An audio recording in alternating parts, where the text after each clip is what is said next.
You're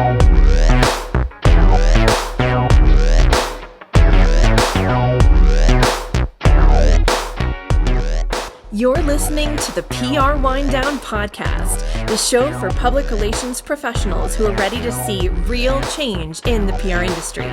We are your hosts, April White and Laura Schooler. Let's get ready to wind down.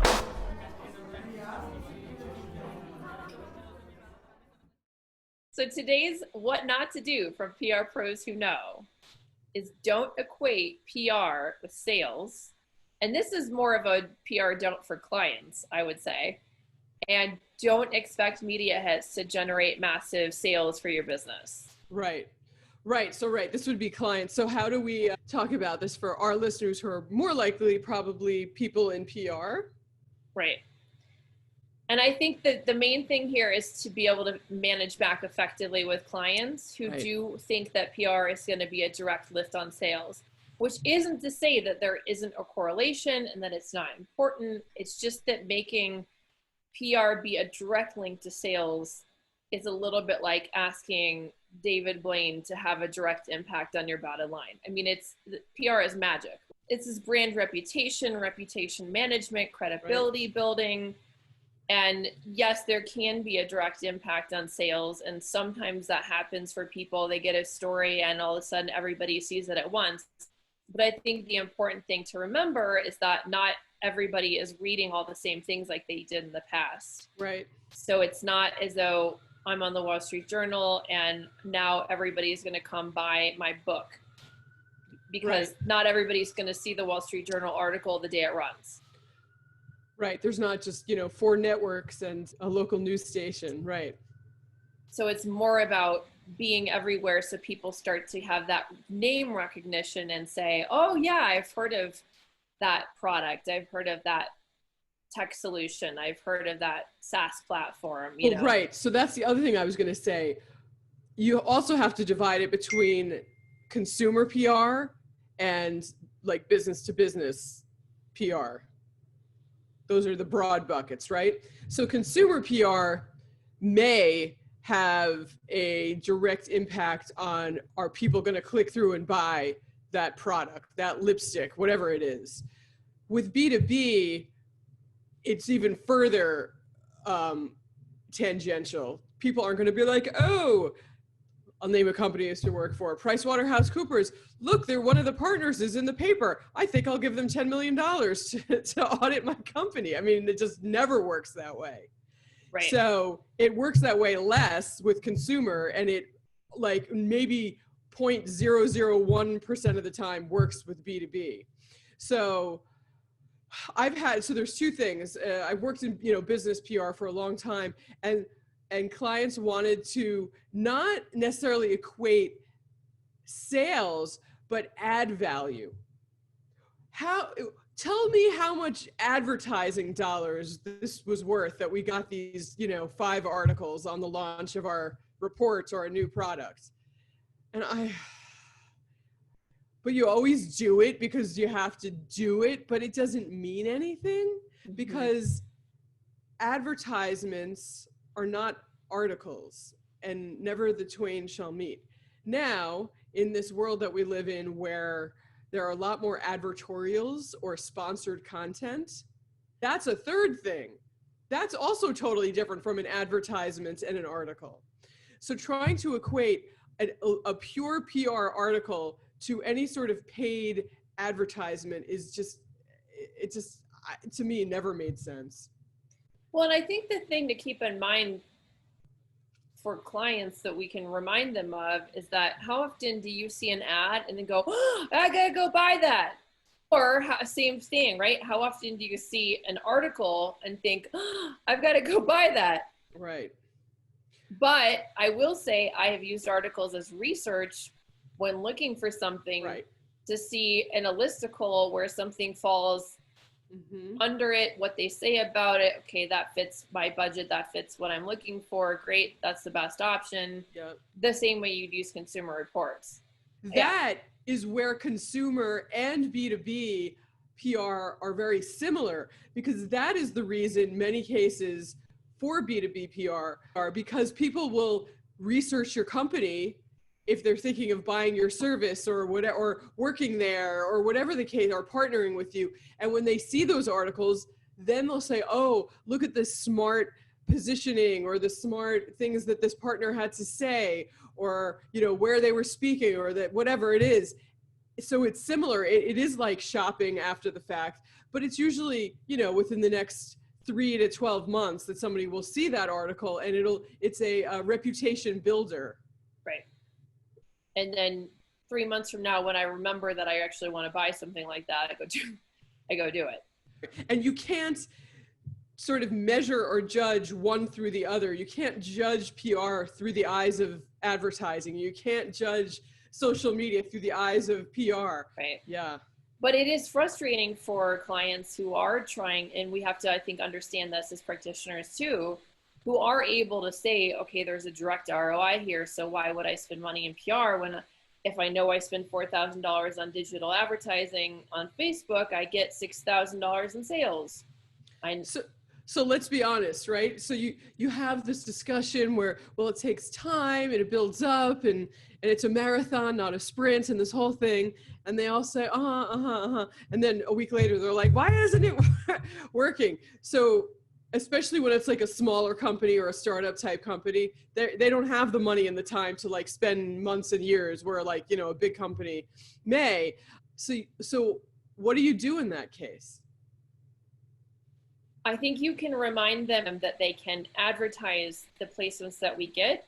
So it's content that they can then use to put out a boosted on social post. media, yeah, on their website, wherever. Yeah. And also to have the as seen in thing, right? Where you have your website and you've got on the homepage as seen in, and Forbes, Wall Street Journal, you know, Inc., Business Insider. If you have a sales force, you know, you can give them these articles to use as sales tools when they're, you know, calling on their potential customers.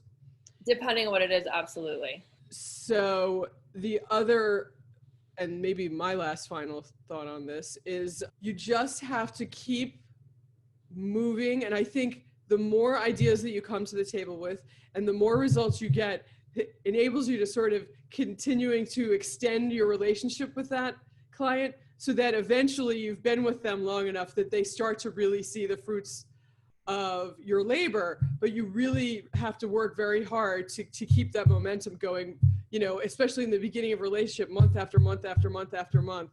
And maybe you got to change your team, and maybe you have to like come up with a completely different idea to try to keep them from not firing you, right? And then by the time 6 months goes by or 8 months goes by, they say, oh, now look at everything that way. And then they start to see the benefit. And then hopefully you're in a good place to continue on with that client, frankly. Agreed. Yeah. I think what you're saying is you don't just tell them that, you also might want to pivot what you're doing. So it's not just a matter of saying, well, it takes time. Right. That might not appease them enough. Yeah. So it's okay, great. So let's do more affiliate link pitching. So we're getting you out there in these listicles, and we're getting you, you know, where they're actually going to link to your website so that you do get the traffic. And we're only going to focus on those outlets, or we're going to, you know, to your point, switch the team and focus on the consumer facing side of the business more than we have. Or there are all kinds of ways I think you still have to show them that you're doing something. And I always think clients like it when you make a sort of dramatic effort, whether or not it really, like a real Hail Mary or a crazy creative idea or something. Yeah, I think that's important, having some fancy idea, or changing the guard, or a bringing in of an expert, or you just have to show them that it's not the same old song and dance. And I'm not suggesting coming up with a strategy that's not going to work. It still has to address your client's desired goals, right? Yes. I mean, sure, you know, like if you threw, you know, 90 watermelons off the top of the building, that might but how is that helping your business, right? Yeah, it's a great stunt, but is that really going to generate sales? Right. For your watermelon jerky from Trader Joe's, which I'm obsessed with. Right. In that case, it might. But if you're trying to sell your legal services to technology companies, it's probably going to do you more harm than good. Exactly. Yeah. So let's talk about our interesting news story of the week. Oh, was there any interesting news this week? Well, so there's actually two things that I found interesting. Yeah. One is about Trump and COVID-19. Facebook, Twitter, and YouTube race to contain disinformation about the president's diagnosis.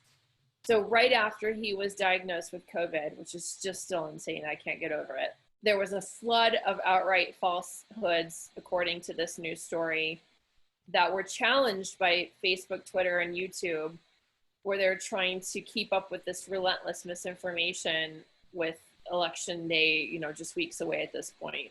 Right. So they were essentially pulling down all of these false stories and falsehoods about the president's diagnosis.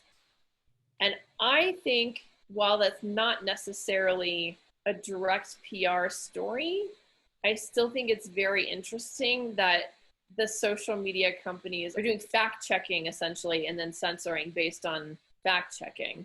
I mean, the misinformation, the disinformation, the chaos, it's all over the place. But this is not surprising. And some people would say they do it on purpose, the White House. Other people would say that they don't know what they're doing and they're so disorganized that that's why there's news coming out here, there, and everywhere. And other people would say they're lying, and other people would say it's the news media's fault. Everything you could think of is just being thrown. I mean, it's like not just spaghetti being thrown at the wall, but it's like every kind of pasta you ever ate before thrown at the wall. And let's see what happens. It's crazy.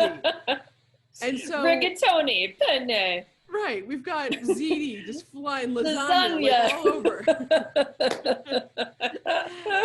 But the bottom line for me is that it all comes from the top, and the top dog is Mr.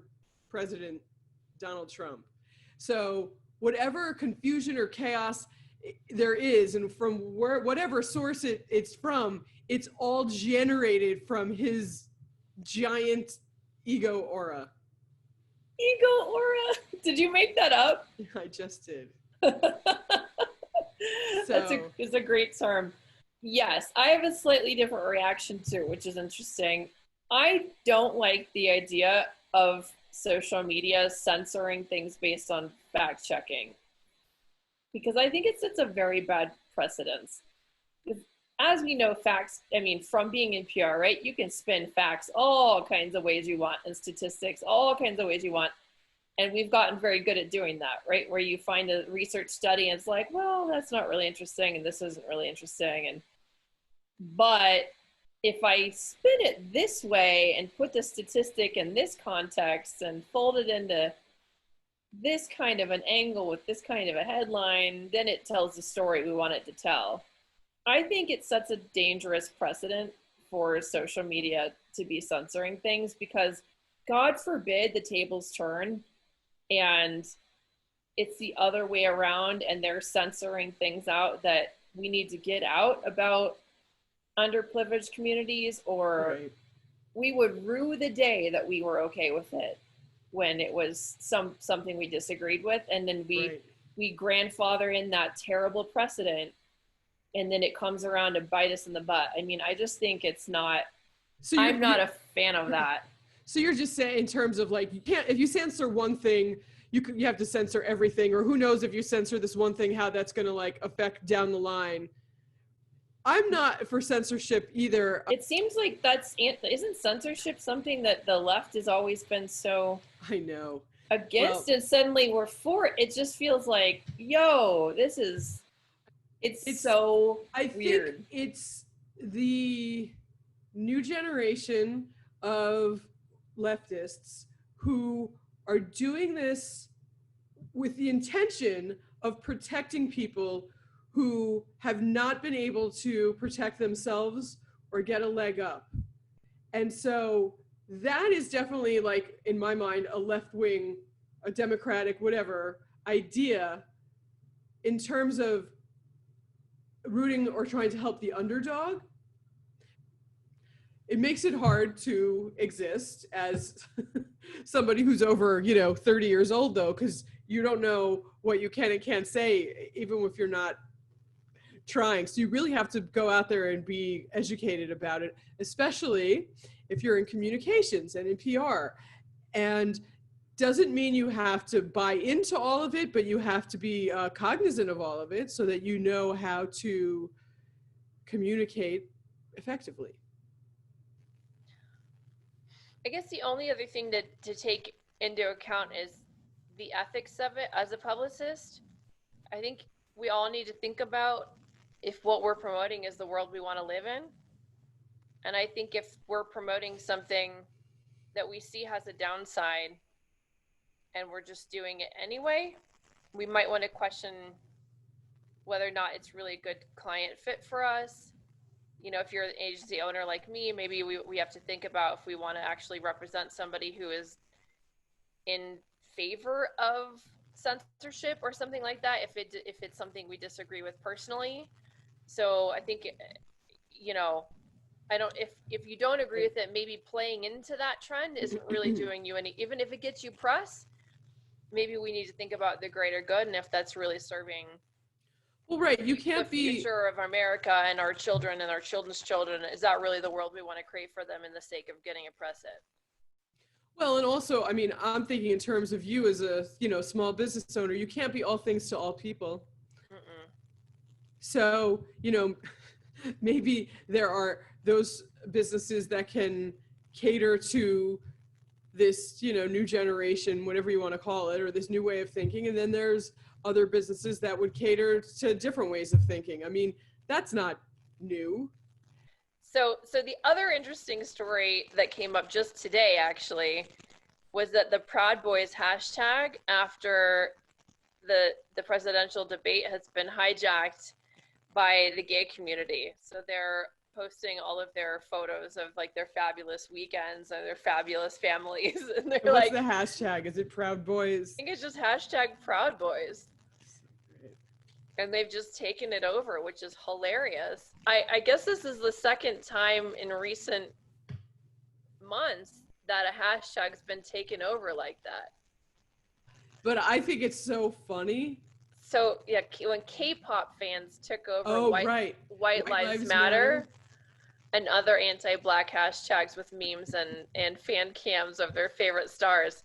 So I mean that in my mind is a really good PR idea if you have the right circumstance for it. Obviously, in both cases, it has to be something that's trending and has you have to have enough people to make it matter. It has a mass appeal, but I mean, I think that's pretty clever because obviously, I don't think I've seen a lot of people use Twitter takedowns as a potential PR angle, but you can certainly get a boatload of press doing that if you have the right client for it. Well, apparently it worked with those two, right? So I really like that because it's hilarious. It flips, what somebody was trying to do, right? The script totally turns the tables, and it's done so without crying and whining and complaining and it's, the ultimate in like, I got you back. You lose, I win. I just think it's great. It's very clever. Let's go to this horror story. Laura, do you want to read that one? Okay, today's PR horror story comes to us from, we don't know who, because that's always anonymous. Here we go. I had a boss who was a very attractive young man with perfect cheekbones and a jock mentality. Just to help you picture him, imagine a tall, dark, and handsome dumb jock as the head of a PR firm. Okay, you got it. Now you're channeling him. We've got a funny anonymous writer. It became readily apparent that Cheekbones McGee, as I'll call him for the purposes of this anonymous story, was in charge of the PR firm either due to some twisted form of nepotism or because his gorgeous face, but not because he actually knew anything about PR or what he was doing. He spoke in word salad with a side of bacon and relied on everyone else around him to make up for his incompetence. Soon, I was helping him with RFPs and new business pitches and account strategies, and secretly thinking to myself that at 29 years old, I was probably as qualified to be running things as he was, even if I was a hot, immature mess at the time. Cheekbones McGee couldn't motivate the staff through his actions, insights, or example, as you might guess. So he tried something else. Clapping.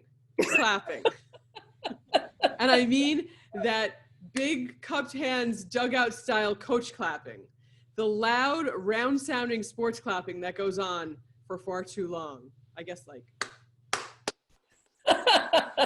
Each morning, Cheekbones McGee would walk through the office and shout in his outdoor sports announcer voice, "Big day, big day, big day," while doing the loudest and longest series of around-handed coach claps imaginable. It was really something, but it didn't motivate me to work. In fact, the more I saw he could skate by on idiocy, bravado, and good looks, the more I resented him, and the less I worked myself, which ultimately got me fired. Oops. So kids, don't rely on your big claps, outdoor voice, and cheekbones to take you to the top of PR or inspire anyone else to get there. The end. Cheekbones McGee. It's a good nickname. I love that it was a guy too. It's not as common for men in PR to be gorgeous and kind of use that to rise to the top. I will say there are a number of people at the top that I've wondered how they got there. So well, right, falling up, we've talked about a little bit before, but is it, I'm just trying to think too. I mean, falling up. That's what, oh my God, it's corporate America. That's what it's built on. Right.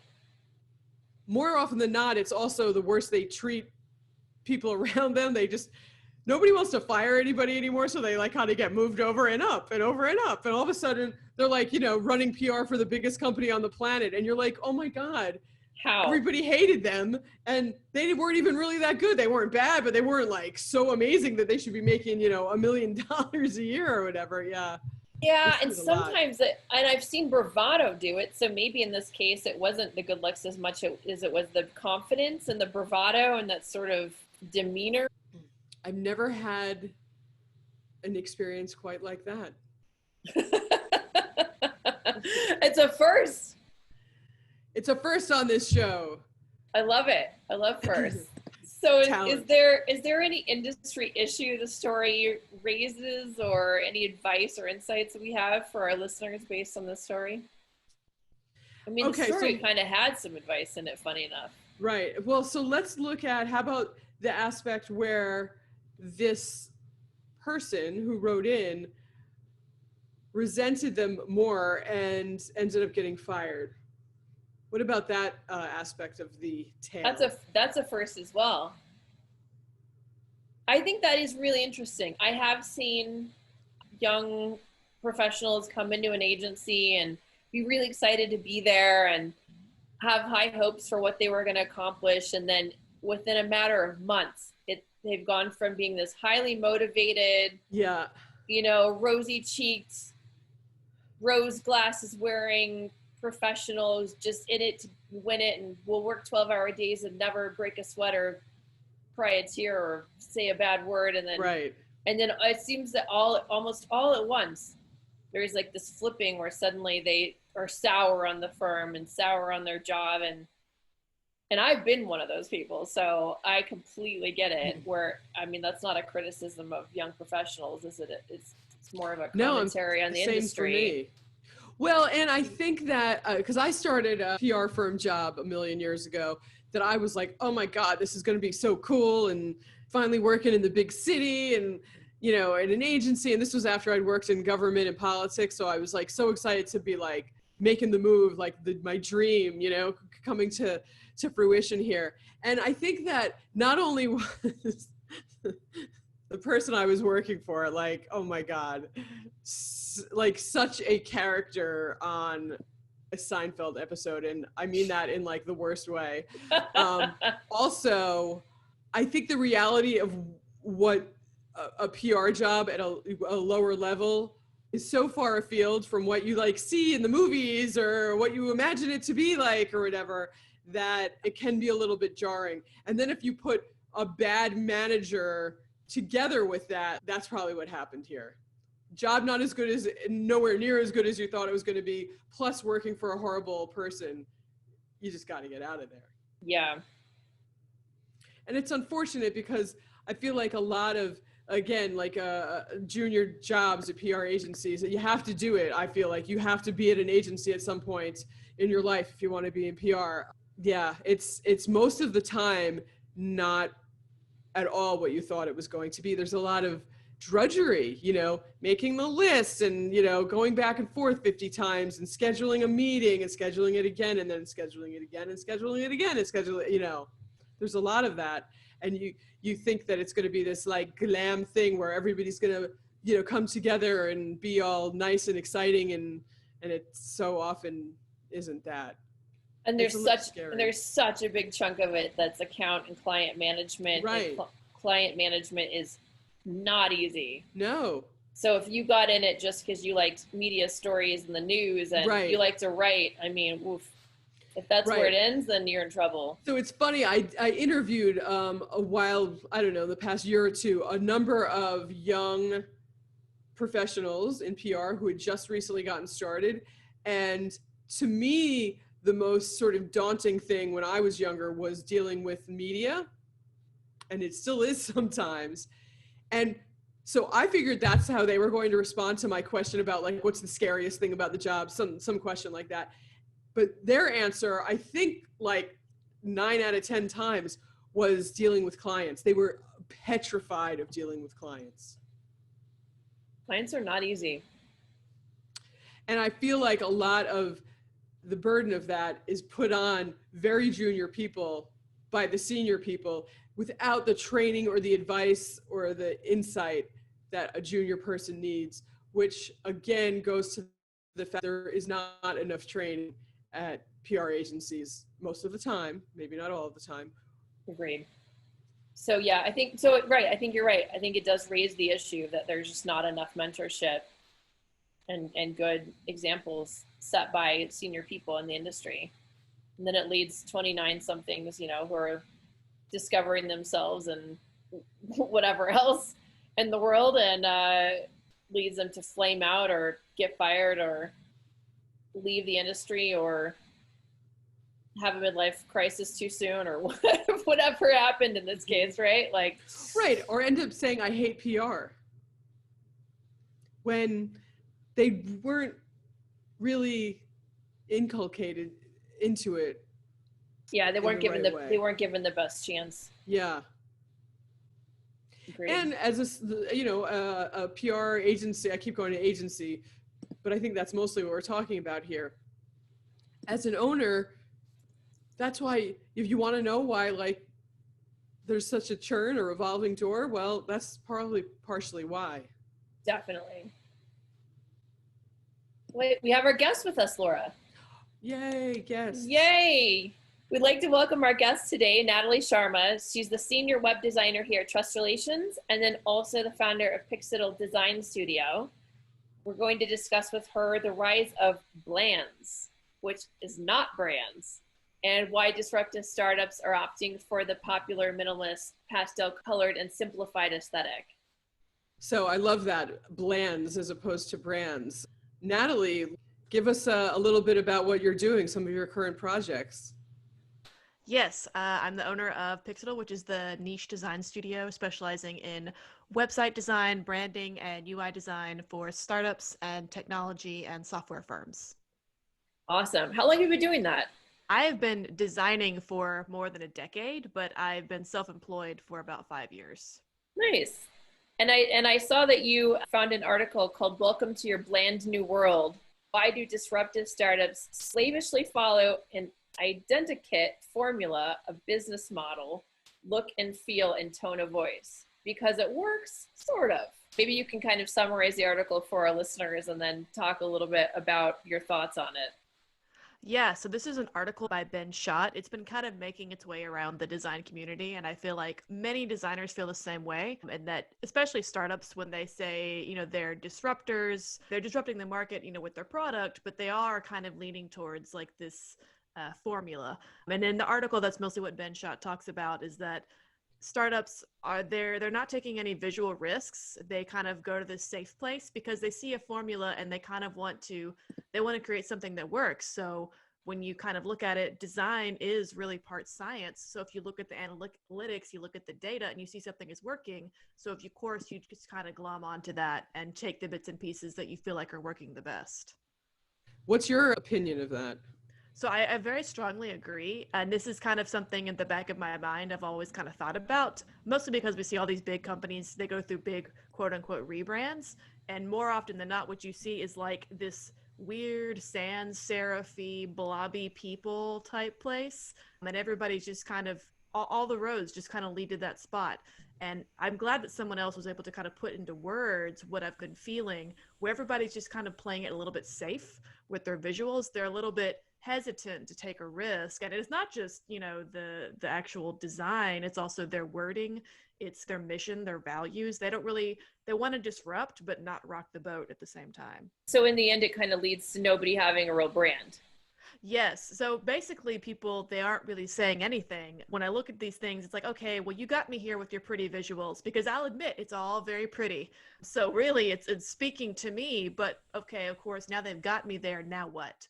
You tell me all these nice things, you need to have some substance to back that up. Because if all of you're doing is sitting there and saying, we're disrupting this, industry, you kind of have to have something to back that up with. You need to have more to say. And I think that's what we're running into is people they kind of spit the words out that they think that you want to hear, but then after that, they just kind of hope you buy and don't really follow up after that. And I think it's kind of a detriment to the design industry, because it kind of makes us cautious to take risks, because you want your clients to be happy and you want them to get some return for the money that they spent. But at the same time, it's kind of stifling your creativity a little bit, because no matter what you do, you kind of just land in this same spot. Or as I like to say, it's just kind of like the inside of an anthropology. So I'm looking at this stuff and I'm looking at this article and I see it's like the pastels and the very clean, like logo of the company name. And I almost feel like also it's just sort of indicative of everything, like in the era that we're living in right now, like a lot of things look like this. And, if you go back to, the 70s or the late 60s, everything was like horrible, like bright orange and avocado green and yellow, like the Brady Bunch, or, the kitchen that I had when I was growing up. And I feel like this is sort of not just in startup brands, but it's, like everything is starting to look like this, or has been looking like this for a few years too. How much do you think like what's going on in like the current culture plays into this kind of stuff? So I definitely feel like culture does play a huge part in that. And I don't want to blame social media, but I do feel like we are kind of all pulling from the same inspiration, the same sources. So it's kind of just existing in kind of a vacuum. Yeah. I wonder if it's going to make it look dated. I wonder if it, 2040, we're going to look back and like, oh my God, that's so 2020. Yeah, everything looks dated eventually. No matter how modern or, really high tech you try to look, eventually it will look dated. It's just a matter of how long is it going to take. And I think the interesting thing here is that, especially this year with all of the events that have been happening, is that I feel like consumers are becoming a little bit more choosy. They're becoming a little bit wiser, I guess, because that now they have all these choices. If everything looks the same, then what's going to set them apart at that point? So they're kind of getting down to the minute details. Like, for example, we're trying to buy house products and beauty products that are cruelty free, that are safer for the environment, and I put something back on the shelf because they said, well, we print with vegan ink or something like that, or soy ink, but their product is all plastic. What good are you really doing there? Right. That's like when I go order a pepperoni pizza, but I get a Diet Coke. Which I do all the time. Just kind of cancels I out. feel kind of good about myself. Meanwhile, there's nothing good about it at all. It's interesting how I've thought about that too.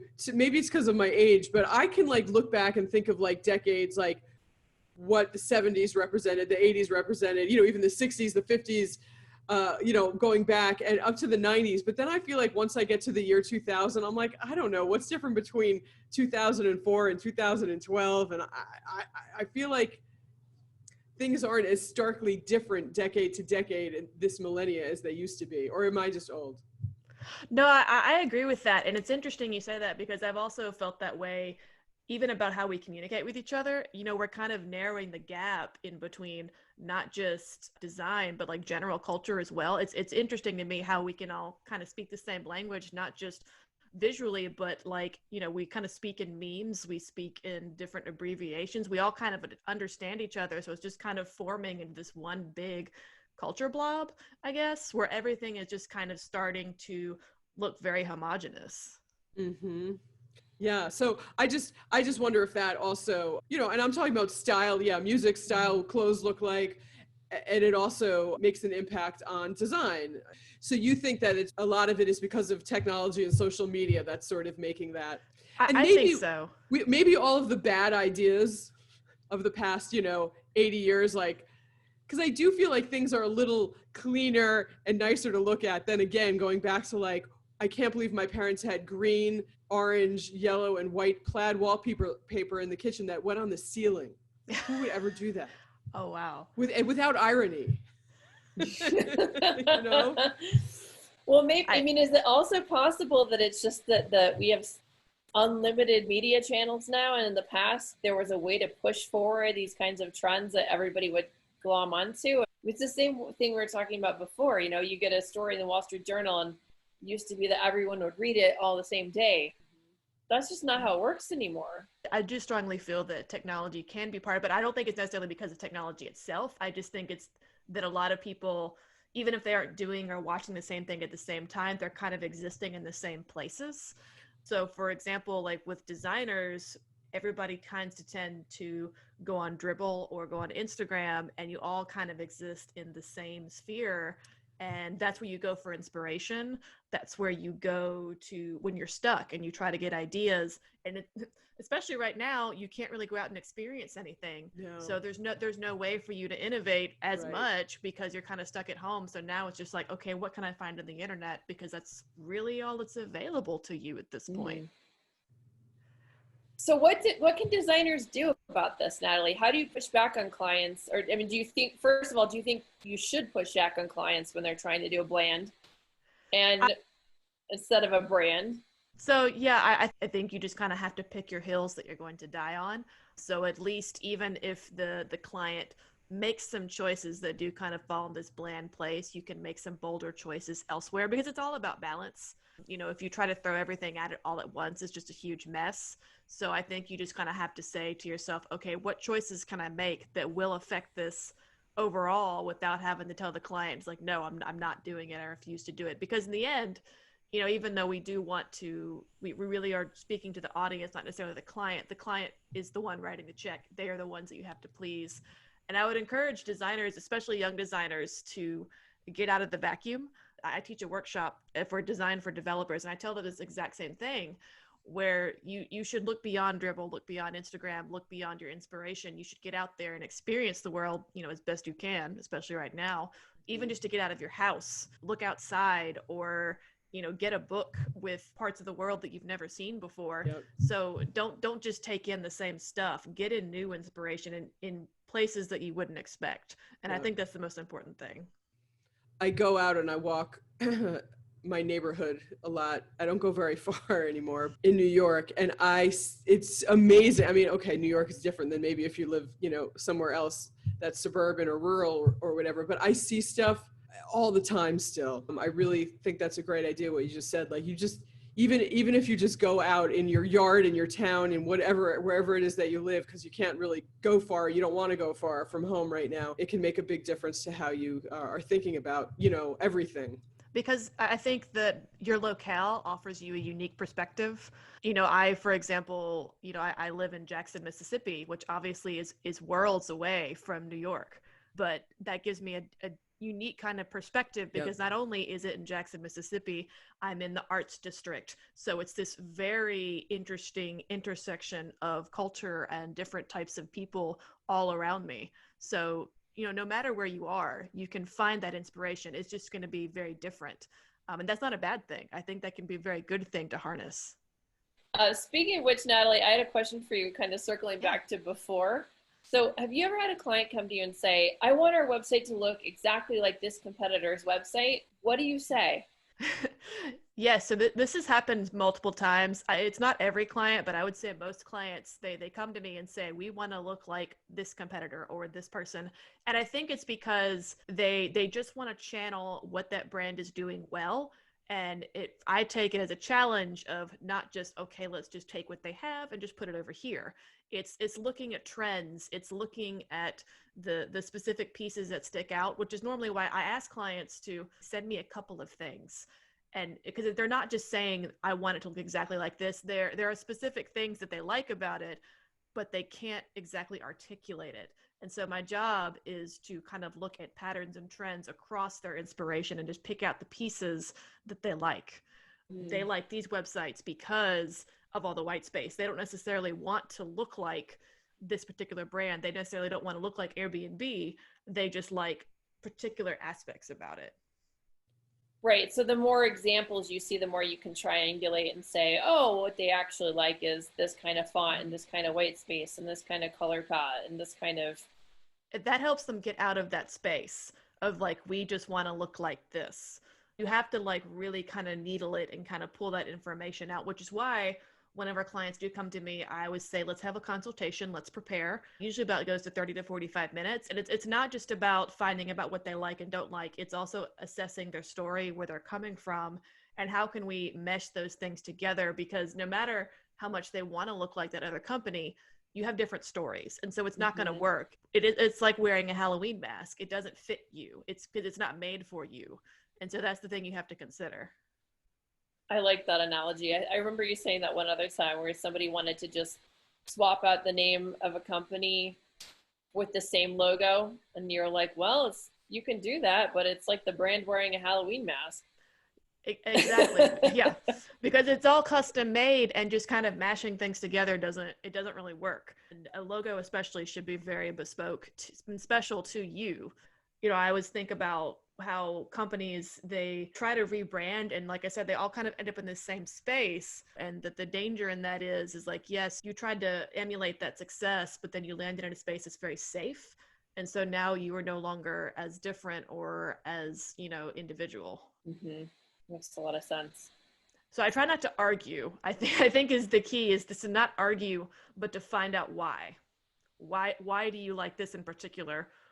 Why this company, why this brand, and then just kind of expand the net a little bit.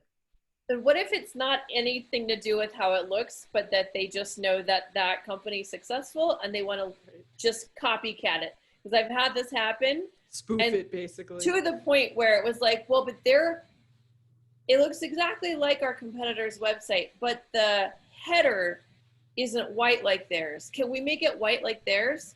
Oh my God. I literally had this happen. I think I would walk away at that point, or just as quickly as I could kind of untangle myself, because then it's just, you already you're trapped inside a box. You will never get outside of that box, and you have no air holes. So eventually you will die creatively.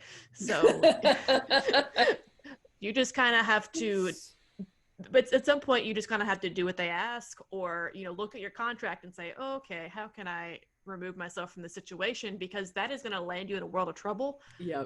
Not just long term, because that means that they have no personality, but you have to be careful with that stuff, because you can't just go and rip something off the internet. And I can't believe that clients still don't understand that.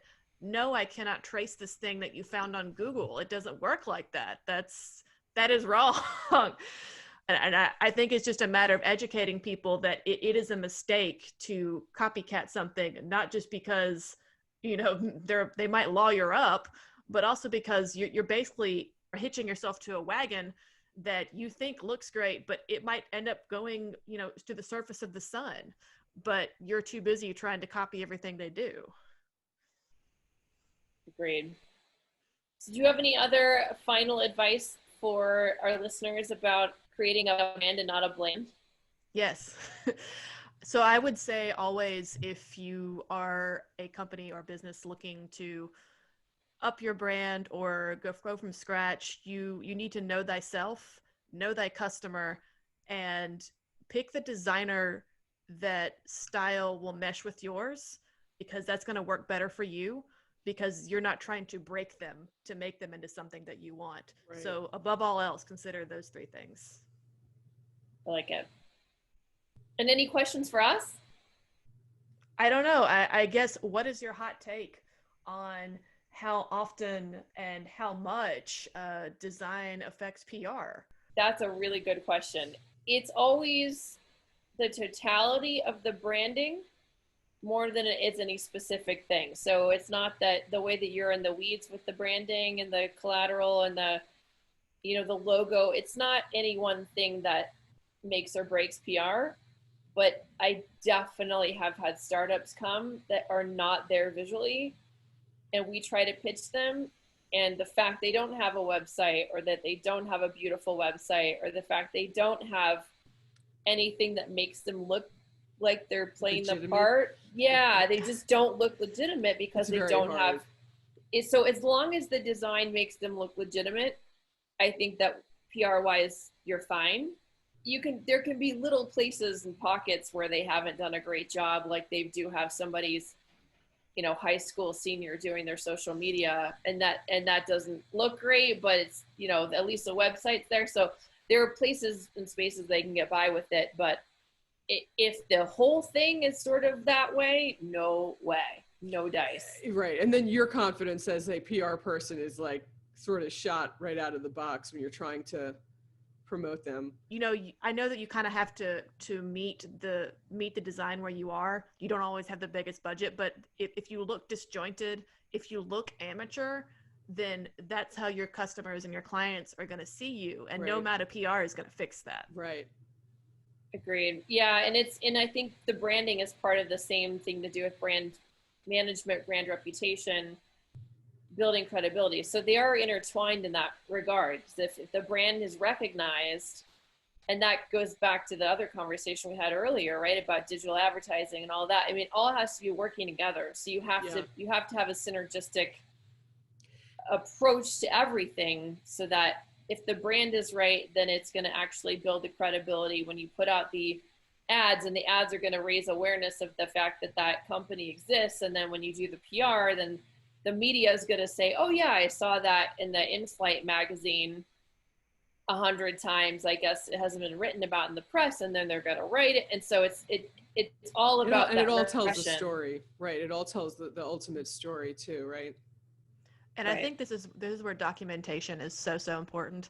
And I don't feel like brand guides or design systems are talked about enough. If you look cohesive on every single level, it just reinforces that impact over and over and over again. Where many companies fail is they do not make their company part of that awareness. They kind of just rebrand. Nobody knows where the colors are. Nobody knows where the logos are, and they don't know who to ask.